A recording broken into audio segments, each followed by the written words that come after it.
jump up thing yet. Yes, no, the jump up will be one take. Okay, ready? My name is Fiona Compton.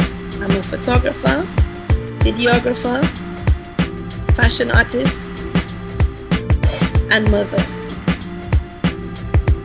I was born and raised in the island of St. Lucia, but I spent the past 16 years of my life living in London. I was fortunate to be brought up by two very patriotic parents. You can either go into independence by making a request and consent order from Britain. We have done that. Growing up, a love of country was instilled in me greatly. With that, a passion for Caribbean history has grown in me, leading me to search for more at the National Archives in Kew Gardens. My findings in the archives have been amazing, and in this short video I'm going to show you how you can find out about your own history. Because this is your history, my history, our history. If you live in London or are visiting, the best way to get there is to take the Richmond train to Kew Gardens. When you get to the archives, you'll be shown a short instructional video on how to handle the documents. They'll also take your picture for a reading card that lasts for 3 years. Once you get your reading card, you can head down to the computer area to start booking your documents. Once you've done that, you'll be allocated your own personal locker where you can pick up your documents after a few minutes. They range from small to medium-sized books. They must be placed on a foam support, to larger books that need to be carried in on a trolley. Some of the books have been damaged over time because they are hundreds of years old. Take care when handling them so that our grandchildren can see them too. This book is an 1825 plantation slave register of St. Lucia. And some books are so big, it will require 2 persons to get them out of their storage boxes.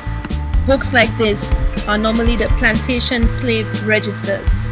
This one, for example, is the 1815 Plantation Slave Register of Trinidad, containing the slave names and owner names of every single plantation on the island. You can also find huge maps, as much as 300 years old or more, mapping out details of war strategies, Maroon and Amerindian settlements, and much more. You can also find personal slave registers, documenting the names and origins of the house slaves and assistants of slave owners. Going through the registers, you will find documentation of plantations that still function today, to places that we could never envisage today that were ever plantations. You will find places that you know, as well as names of slaves and slave owners alike that you will recognize.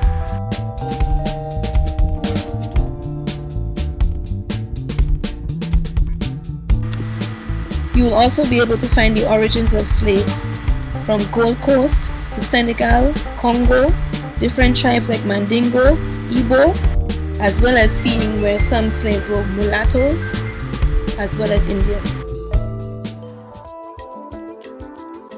Other interesting things you will find at the archives include personal accounts from slaves, documentation about obia, indentured laborers, and much more. There also includes more recent documentation.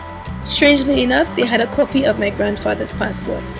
But do not expect that within one visit that you'll be able to retrace your family's history in the archives. I have made many visits to the archives and I'm yet to trace my full family history.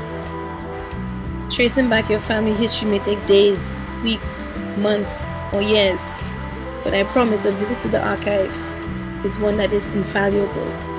Accounts of slavery may be hard for people to swallow, but within the documents there are accounts of love, of triumph, and of tragedy.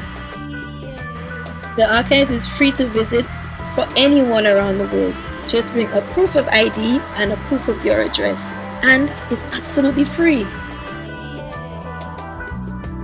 What we can find in the archives pertains to all of us, whether you're black, white, mixed, Indian. It is my history, your history, our history.